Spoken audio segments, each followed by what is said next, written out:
Check! Flip Top nandito pa rin sa B-side, Grain of Salt 5. Maraming salamat sa lahat ng pumunta. Anniversary event, Flip Top, mag-ingay oh!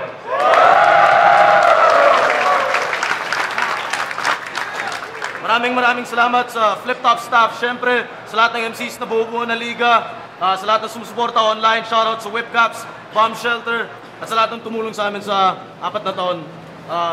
Yun, grabe ang laban na parating. Sa kanan ko, mag-ingay para kay Spade.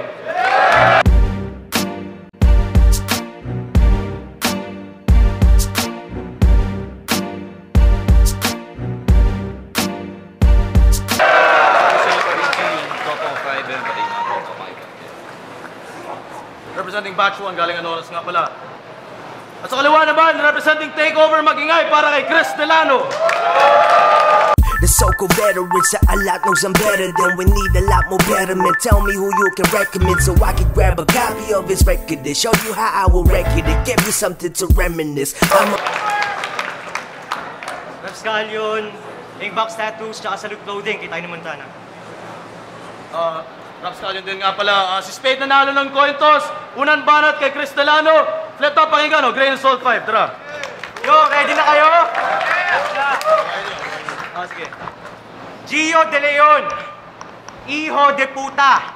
Isang kotong ko lang sa'yo, magiging Gio de Pusa. Para makipag-bar for bar sa akin dito, bigo ka. Sa aking tinta once na ipinta ang Spade. Gio, tiklop ka. Kaya kung may isa sa amin na gustong makipag-box, that's definitely not Gio.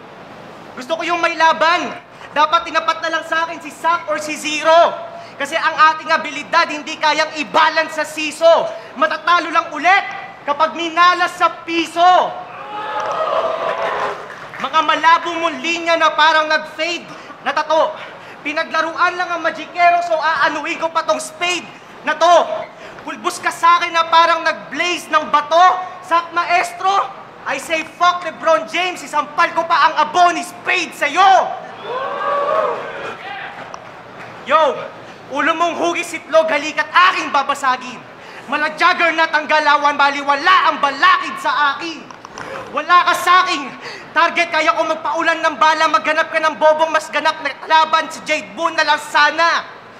Kasi si Tipsy, Nico, Flick G, Sinyo, F.E. Schizo or kahit na sino, aking papatayin kahit kanino pa iset.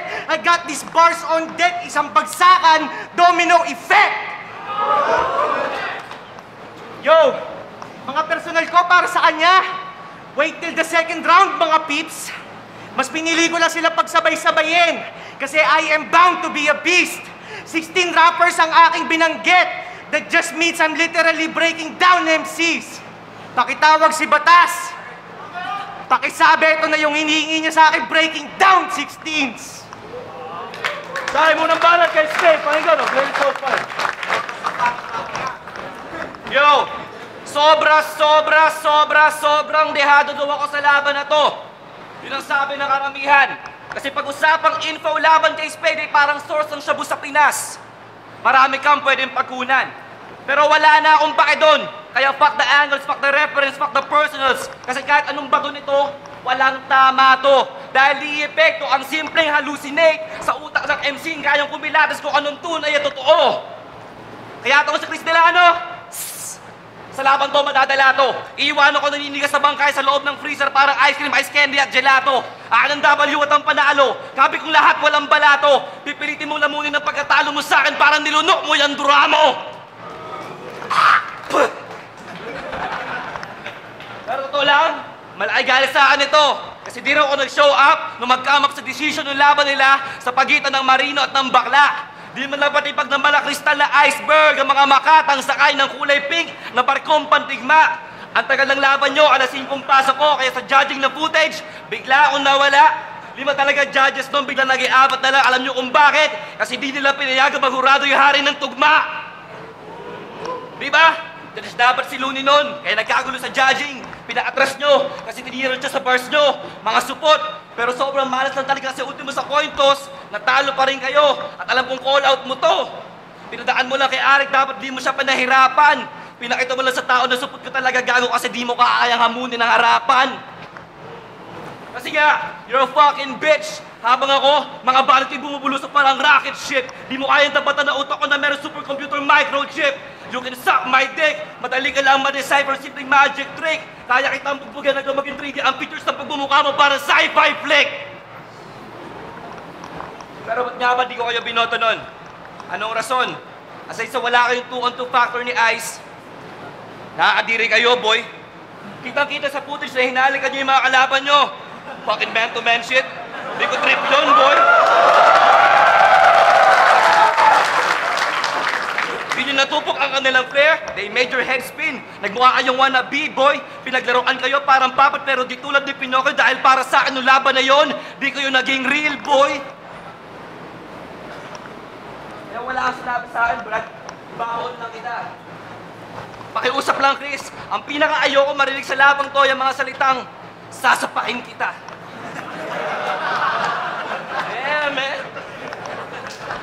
Yung lagi narinig ko sinuhuling laban mo. Siguro pag nag-I love you sa yung shota mo, ang reply mo, okay, babe, sasapakin kita.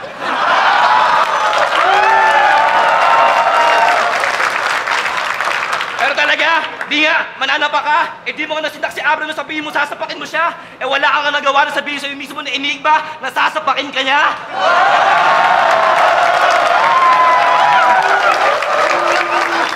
Gago mukha kang tanga. Kaya walang bilib sa'yo. Alam namin lahat dito na panggap ka lang. Ikaw yung wanabing mababaklasing nilalang, ako yung halimo na di mo pwedeng nilalang. Pero manalo matalo, gusto kong malaman mo, di ikaw ang rason ba't andito ako ngayon sa anniversary. Nagpunta lang ako dito para sa libreng painom ni Arik at sa nakasobrang talent fee. Noong buwan. Time. Ang buwan natin salamat sa inyo. Yo! Ano mapagpanggap? Kaya ko lumaban mag-isa kasi papalag to. Kaya kung matalino ka talaga, Spade, alam mong hindi ko kailangan ng supporter kasi dala ko, bayag ko. Yo, personal, ahon 2. Lahat ng batch 1 may laban nun. Ating balikan at manood. Nakalaban nila Kahirat Balakid, halos konti na lang lumuhod. Pangalawang nanalo ng gabing yon, si Sayed at Aklas ang sumunod, how ironic. Sa pangalawang ahon sa batch 1, ikaw ang una lumubog. Kaya speaking of ahon 2, laban mo kay Delo, bagsik na. Nahagyan mo ng palaman yung sabon. Bangis na. Pero sa katunayan, hindi yung sabon nilagyan ng palaman ng gabing yon. Ito ang totoo. Yung ulo ni Spade ang ginawang palaman ni Don G sa kamao. I-explain ko ba? I-explain ko? May sinabi siyang ininis ni Don G kaya siya binatukan. Dapat nang pag-usapan to. Total lumubog ka na naman ng ahon, lubusin na natin tong laglagan to. Ulitin ko. Binatukan siya ni Don G at ngayon ko lang napagtanto. Para ka palang zombie kasi tuwing dumadating ang Don, biglang nawawala tapang mo. Puputak-putak ka pa kasi hindi mo pala kaya panindigan. Para seryosohin ko tong battle na to, paano kita pagbibigyan? I spit bars and facts. Bawat sentences may laman. So paano nyo nasabing bars versus bars kung ang bars niya hanggang reference na lang? Hindi to game of cards. Spade, you have to put your bars to the test. Kasi wag mong unahin ang peking angas mo, hindi ka action star on set.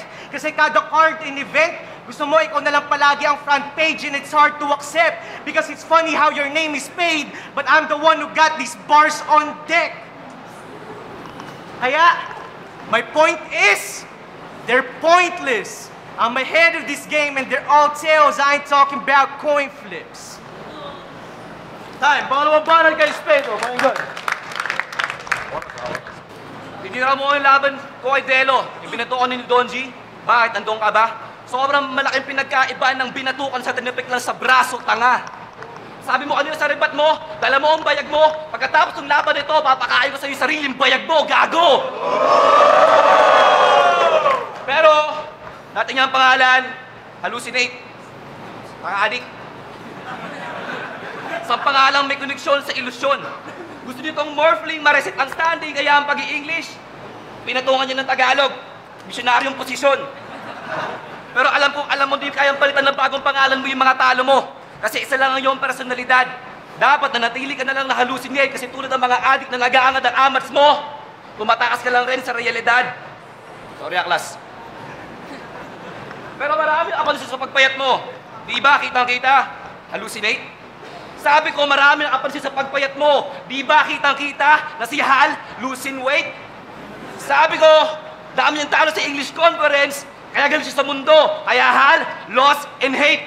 Itong pangwalong linyan to, papatay sa'yo sa laban na to. Kaya Hal, lose in 8. Pero wait, there's more. Ano feeling mo?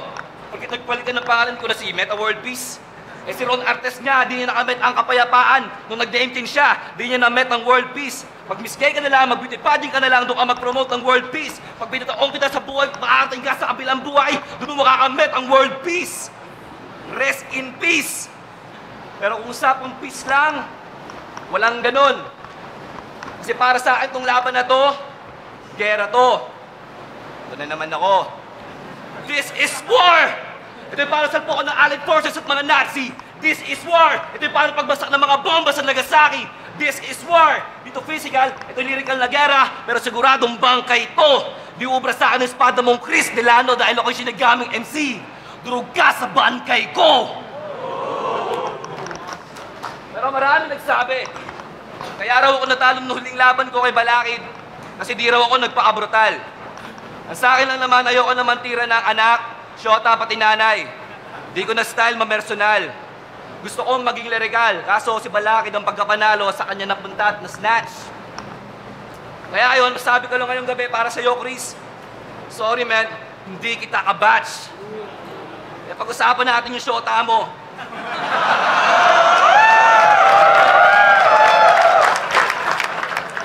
I love you ka pa doon. Ayun na mo. Usapan natin syota mo si Carla. Sobrang itim na singit niya, mas masahol pa sa tutong. Gusto niya minamaltrato siya habang pinapakain niya yung bibingka niyang amoy bagoong. Siya'y masokistang gusto masadista habang pinapasukan ko yung lungga niya ng ulupong. Pagkatapos yung sintirahin, iniwan ko siyang namumula na mamagat na mamantal para allergic sa talong. Usapan naman natin yung nanay mo. Si Gloria, habi niya magpagangbang sa mga tambay kasi kulang siya sa dilig. At gusto niya pag binabayo siya, tipong lindol sa buhol yung yanig. Ayaw niya sa kamang lumalangit-ngit. Gusto niya doon silence sa may banig. Habang nasa kabilang kwarto ka parang katalang niglak na nung binibira siya. Kasi hindi mo narinig.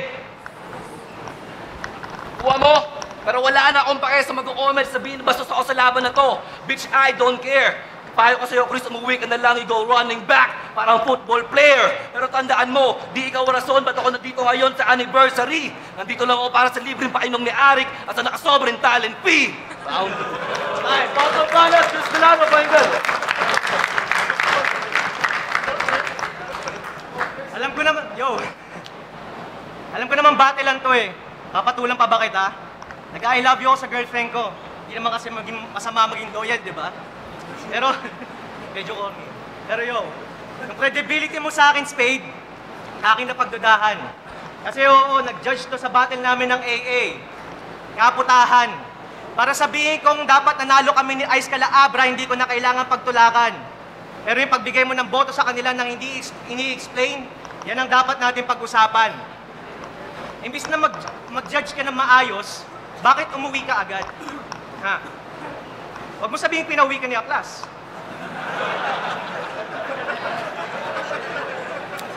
O kaya tumawag ng pulis sa labas para i-sure na ligtas yung kapatid mong babae kay Looney at Batas. Kasi yung dahilan para iboto sila ay kulang at hindi sapat. So kagaya ng pag-vote mo on cam, dito wala ka ng mukhang ihaharap. Akala ko against ka sa bias judging, too fake pala ang gago. May pagka one-sided ka pala, kaya still binoto mo yung 2A's para manalo. Pues para i-redeem ang sarili mo ngayon, you're too late na masyado kasi in a way, para ka nga Baraha Spade. Two-face pagkatao. Minsan yung pagiging bobo mo, ibang level na. Akala mo bad boy ka pa niyan? Siguro sa sobrang tanga mo, akala mo yung pork barrel, baboy sa drum. Pero seryoso, Gio, wala akong balak magpatawa. With this shit I wrote, hindi ko na kailangan mag-joke sa battle kasi dito enough na yung ikaw ang inside joke. Dead season ng grupo mo. Dalawa na nga lang kayo tapos namatay pa yung isa. Pwes wala akong konsensya, papatayin na rin kita. Kasi ang weakness niya, mawi-witness nyo ang kanilang extinction. Rest in peace kay A-Guts, pero mamatay ka na rin para literal na dead season. Kaya, my point is, they're pointless. I'm ahead of this game and they're all tails. I ain't talking about coin flips. Yo, huling panel kay Spades. Ano nga, Glenn Assault 5. Yo! Hinira niya sa huling bars niya yung namatay na tropa ko. Payo ko sa'yo, huwag ka magpapatay ng ilaw habang tulog ka dahil papahila ko sa kanya yung bayag mo. Pero balita ko, sabi ng mga fans mo, inibangan niyo raw ako sa labas ni Ice nung huling laban niyo. Para banatan. Wow! Ano ka? Action star? Ibig sabihin lang nun, nagtataka ako kasi lagi tang kasabay kumakain sa labas ng B-side ng fishball. Peke pinapakita mong moves, parang wrestling superstar. Pero kung gusto mo ng spar, o sige, pagbibigyan kita. Kaso ang problema, yung tsansa mong tumama sa akin, parang tsansa mong tumama sa loto. Pero pag ako sumapak sa'yo, tsak panigurado, tutulo ang dugo mo. Tak, tak, tak. Parang may naglagay na Ajinomoto. Pero tanong ko lang dong, Chris, saan mo na kuya angas mo? Pinakalandakan mo sa lahat na sobrang astig mo. Oh, the tough guy shit. Feeling ko marami ka na masamang pinagdaanan sa buhay mo. Saan mo na kuya angas mo, Chris? Parang lahat kaya mong palagan at lahat pinapasok mo. Parang pagpasok ng burat sa puwet mo nung ginagahasa ka na sariling tsuhin mo. Damn, homie! Trauma yun ah. Pero di na ako magtataka ba't ganyan ka umasta. Tinitira mo yung pagiging bakla ni Abra Ebes, maluwag pa yung puwet mo sa kanya. At binabroadcast mo pa sa FB, nagpa-firing ka. At sa mga kaaway na frat, nakikipagretratan kayo. Aminin mo man na hindi fratman kundi tsuhin mo ang unang nagpaputok sa'yo. At di ba rin lang gamit niya, gago? At wala ka na magagawa, bro. Tapos na to. Kukunyatan ka na lang. Doon pinakamahinang klaseng nilalang at magmumukha ka ngayong hunghang. Doon ko na kailangan pang tirahin ang mga pantira mo kanina. Tuluyan ka nang mawawala sa larangan to, tuluyan ka nang manghihina. Pero, ang tanong doon, paano ka magiging Filipino Kings kung di ka hari, reyna ka? At kahit kailan di pa nagkaroon ng hari ang Pilipinas, presidente yon tanga. Pero kung usapang baraha, sige, ikaw na yung hari, King of Spades, pero hawak mong simbolo ko, under kita, yun ang batas. At kahit kailan sobrang dali ng pataubay ng hari kapag dinali ng katulad kong alas. At para sa Joker, may mensahe ako. Hoy, sinyo, hindi ka Joker, Joker ka! Pag nag-battle tayo, tatawagin mo akong Batman. Dahil kung Joker ka sa akin, murder ka. Pananggulo lamang ang baraha. On Joker sa baraha, kaya huwag kang magmagaling. Hanggang generic jokes ka lang gago, di mo kayang palitan ng Rebuttal King. Pero, sobrang sabali mo talaga, Chris, nung huli. Kasi tinamay mo pa sa yung grupo mong Treskel yun. Eh, walang respeto sa yung airpods ko, pati utol ko ng mga abrad mo. Mga Dele yun. Sobrang sa brainy crazy ka nung pinasok ka niya sa rap skull yun. Kasi pilit ang pagiging MC mo. Kasi nga, wala kang ganon skills. Dahil ang rap, skill yun. Time, flip top, magigay para sa laban na yun. Yo, flip top, Grain Assault 5. Anniversary event pa rin, ang laban. Spade versus Chris Delano, ang boto ng hurado, 5-0 para kay Chris.